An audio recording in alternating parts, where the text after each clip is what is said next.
Pop quiz, Commander players. That's you. We're talking to you. I know this is weird because normally we talk to each other. Not today. We're going to ask a couple questions about commandy damage. Right? Commander damage. If my commander has infect, does it still deal commander damage? Does it? How about if my commander has been turned face down by some kind of an effect, right?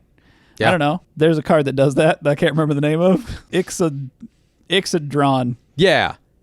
Does it deal commander damage? Yeah. And last but not least, if I've done, let's say I'm playing Tymna Crom, and I've done 20 damage to you with Crom, and then I attack you with Tymna and deal 2 damage to you with Tymna, do you lose the game? Yeah, you know the answer? What's the answer? We're going to tell you the answer later in the video. Destruction Makers. So we're going to talk about commander damage. We're going to talk about its history. We're going to talk about what problems it was trying to solve, whether or not it's solving those problems, or whether or not it should even exist. We had to do a little bit of research, make sure we did our due diligence, just see if there's anything interesting really about the history of where this came from. Not really. One thing I saw that was interesting was, okay, where does like the 21 damage come from? Because it's like, oh, why is it 21? That's weird, right? And it's because the original commanders, right? The original name of the format is Elder Dragon Highlander, and at the original inception of the format, your commander had to be one of the Elder Dragons, which is this cycle of dragons that are three colors each, and they all are 7/7s. Can you name all 4? Nicobolus. Nicobolus is one, yeah. Chromium. Chromium's the other one that I only know. Yeah. I don't know the other 2. The others. Yeah. There You got is. it. That's all. That's Crazy. all of them. That's insane. So they're all 7/7s. So the way that they sort of calculated the 21 damage was being hit by any of these commanders 3 times. Yeah, I think loosely they just kind of came to the conclusion like, if you got through 3 times, then like you probably won. Well, like at that point, right. They're like, sure. Well, and there's also like some, like things happening in 3s is something that like a pattern that humans tend to like. So 3 probably just felt correct. Yeah. Okay, but why did that show up, right?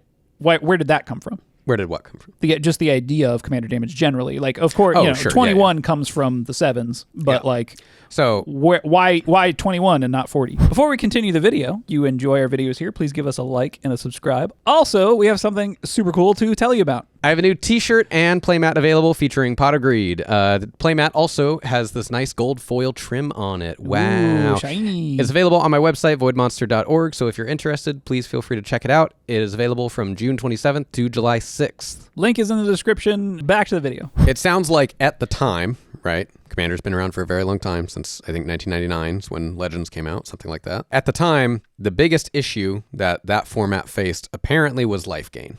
Life gain, I guess, was a big problem. I don't know if that's actually true or if it was just that in a small enough circle of people, right, with not a lot of a heavy amount of data to go off of. That's the conclusion they came to. But yes, apparently the biggest issue is that someone could just gain a lot of life. I think this kind of comes down to Magic's base systems, which is Magic naturally lends itself towards sort of both players building a large wall and being at parity until one of them can finally just go over the top of the other one. When there's 4 players, it's even more likely that that's going to happen because you don't want to swing at someone else's wall when there's 2 other people that could swing. Because then you're wide open, people can just attack you, and there's sort of this chain reaction that just ends up with, the person who attacks last winning, I suppose. Right. So I think what was naturally probably happening in a lot of games is that they were playing, that lots of walls were being built up, and someone could just continuously gain life if they had any sort of life gain mechanic in their deck. And that person was just going to go over the top of everybody because they could risk getting hit by someone because of all their life gain. So instead, if you dealt commander damage directly, it meant no matter how much life gain they had lost or gained, as long as you dealt that commander damage at some point in the game, they would lose the game. Another sort of positive from commander damage is that it does create a potential pathway for a rush strategy. So, again, we're talking about the strategy circle here, which, is rush, economy, and defense. Rush theoretically should be able to beat economy being the sort of premier thing to do in Commander because of its systems. We've talked about this on several videos. So there's a lot of back history if you want to dig into that concept a bit more. We're not going to get into it so much here. But rush as a strategy in Commander is much more difficult to pull off than an economy strategy. So Commander damage does create create a pathway to potentially create a rush deck, right? The sort of commanders that are examples of this idea is something like Slicer or Alexios, where their commander, or any like Voltron deck kind of works this way too. I can use the sort of asymmetry of commander damage. I don't need to deal 40 damage to each player. I just need to deal 21 damage to each player, which is still 63 damage, but we're talking about positives. So right. It's still quicker than 40 damage, right? Yep. So in the grand scheme of things, that is still technically less. Right. Yeah. There are some positives, right? They had a goal, they had a particular intention with the design, and technically it solves some of those problems. Sure. Yeah. There is a systematic way to beat life gain.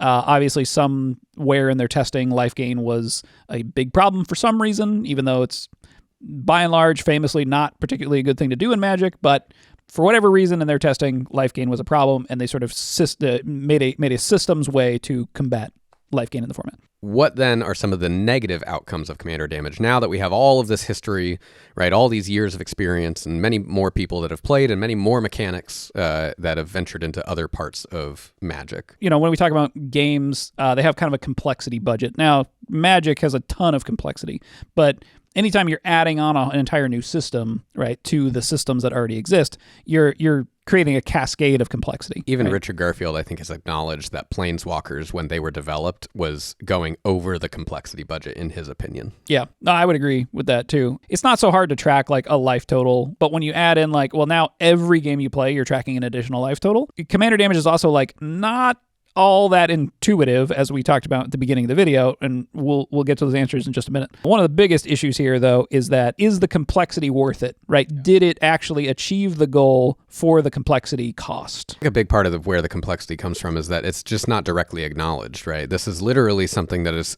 an additional system tacked on top of Magic systems, right? So Magic acknowledges life and power and combat damage and damage in general on all sorts of cards, but there's no direct acknowledgement that there's this other sort of separate life total, right? Even a mechanic that does something like poison counters is still at least acknowledging the existence of these counters. This falls into a category also of if a player can't see it, it doesn't exist, right? And the fact that it's not mentioned anywhere on the cards is a potential issue for getting players to remember these types of rules. Yeah, this is so, I feel like, not common as well, in that I feel like I ended up playing Commander when I was getting back into it for at least a year before I even really cared or considered much about commander damage. My guess is a lot of playgroups just ignore it or don't even play with it anyway. So we kind of already know that the payoff, like beating life gain, is really not that big of a deal, right? I think some newer players would still think that it's kind of a big deal, right? It's still exciting when you see like that person has 140 life. And it really is maybe an issue in a playgroup that is focused on combat damage specifically,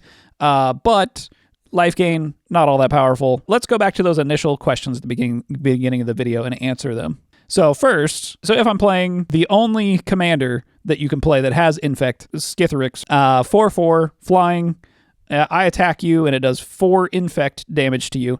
Does this deal commander damage? It basically says it does not deal damage. Instead, it does poison counters, right?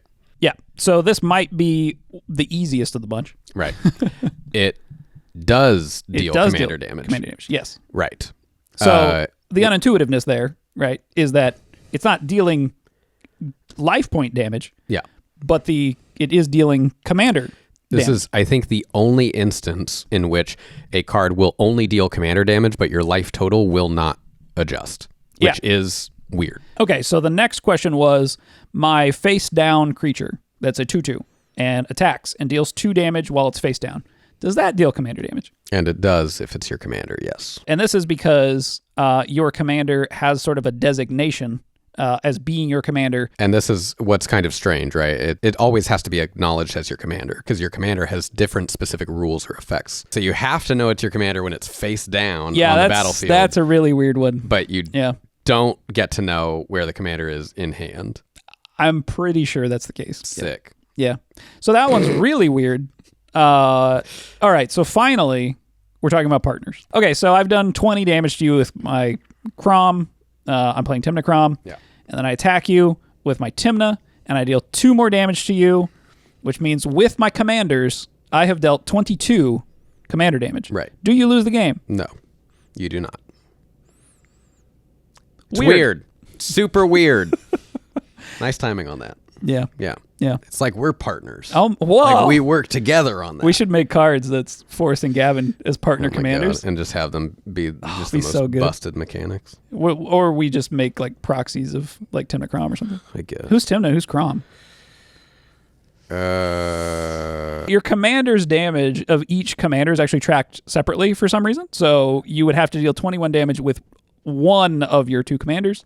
What's weird is that not 21 damage total. I'm commanders. assuming, I don't know if this was something that would have had to have been designed retroactively, because partners weren't always a thing. They came much later, right? So I don't know if this was a rule that was changed because of partners, or if based on the initial rules of Commander and how commanders work, if this is just the natural outcome of what those rules were stating. I think that's probably the case. I would lean towards commanders having a shared damage, right? Personally, that it's I have dealt 21 commander damage total to you. Yeah, I think that would be a bit more intuitive. It does make partners stronger, but which they probably don't need. It is much more intuitive. Honestly, when we look at it in a vacuum as it is now, I'm not really sure the sort of commander damage system is worth its extra complexity, right? It's not really solving any problems at this point. Sure, life gain. It doesn't really give Rush a viable strategy necessarily. It might kind of in casual with Voltron, but when we look at the extremes of the system, which we tend to do, you look at CEDH, and in CEDH there was a Jeska Ishai deck from a long time ago that would try to win through commander damage, and it's just not good enough. Looking at the extremes of the system is what the designer should have to do if they want to try and make CEDH or EDH any sort of level of viability. And so if no one at the top is winning this way because it's just not fast enough, then either it's like you said, not worth the complexity, or it's another knob that you can turn in order to try and push to make viable. And I think that what's really, really interesting is how they haven't tapped into this yet, because seeing how Infect and this one legendary creature with Infect is kind of the only instance, obviously unless you give something else Infect, it's the only instance that you deal commander damage but not actual damage. That seems like such a huge space of untapped potential. So that might be a way to make the complexity of the system worth it, right? If it's actually achieving some kind of a goal, I think at the point that it is now, it's not really doing that. Maybe like I said, in casual games, it might be doing pulling a bit more weight than it does in something like CEDH. But, beating all of your opponents at once is just a much better option than trying to beat your opponents one at a time, no matter how much damage you're dealing, basically. So some things that we were sort of thinking about in terms of additional ways to use this system, right, is that if you could have sort of specific cards that deal commander damage, like a lightning bolt, right? But instead of dealing 3 regular damage, it deals 3 commander damage, right? Which is something that we talked about, right? We talked about that if you want to try and bring commander in parity with something like standard in that same sort of cadence or rate, you'd have to have some sort of a card that costs 1 red mana that deals 6 damage directly to 3 other players. But this is actually a way that you could bring it basically closer to standard level and subvert that by saying it just deals commander damage. The other thing that we sort of thought about, and this is farther on the extreme end, but could potentially be interesting, especially if we're trying to get back to that sort of strategy circle idea that Rush is a viable archetype to keep economy strategies in check. You could have it be that if a player deals 21 damage with their commander, they win. And this flips everything sort of upside down. And that, I think, really would bring a sort of combat strategies back into the fold in things like CEDH. And what you're suggesting is it's not just 21 to one player, right? It's 21 scattered across any players, and right? It creates some really interesting dynamics because you might have people you go to attack another player and a different player might remove your commander or something, right? Because then they're keeping you from winning. It's like reverse kingmaking. And we're always talking about how you want to try and introduce that as much as possible in a game like this, right? Where you're creating sort of dynamically shifting teams where suddenly someone wants to help someone else, whether it becomes a 1 versus 3 or a 2v2 or something like that. It's only when it's ever a 1v1v1v1 that it ends up being sort of problematic. Game design wise, what are our takeaways here? What do we think about commander damage? Should it stick around? Was it a mistake? Should we modify it, get rid of it? What do you think? Wizards is in control to potentially retroactively adjust some of these things in a very careful way, right? We're essentially saying don't change anything about commander damage,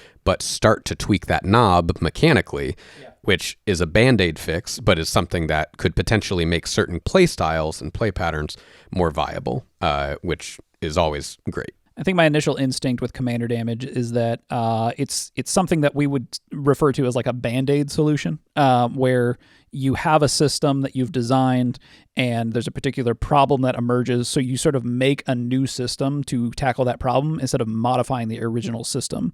And Commander itself is in this place where it's a modification of a system that already exists. So like the people designing, I'm not saying that they had a better solution at the time, right? Like, because their hands are kind of tied with being a part of the Magic system.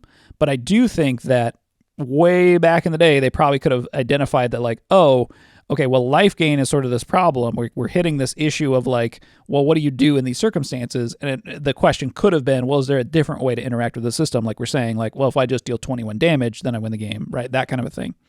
And that would have been a modification that would have had to have happened a long time ago. So where we're at with Commander now is, I think it's either you can remove Commander damage and just say, nah, it's gone, whatever. Or like you're saying, utilize that design space, try to find almost a new use, or at least a fully realized use for the system, in that, okay, well, we know Rush is not particularly viable, at least not through combat damage. Maybe there's a pathway to that through this, right? Right. If you enjoyed listening to us talk about Commander damage, please feel free to give us a little like and a subscribe, maybe a comment down below. Yeah, let us know what you think about Commander damage. Do you like it? You think it's bad? You think it's annoying? I don't know. Also, if you want to continue the discussion, you can join our Discord. The link is in the description. Thanks for watching. We'll see you next time.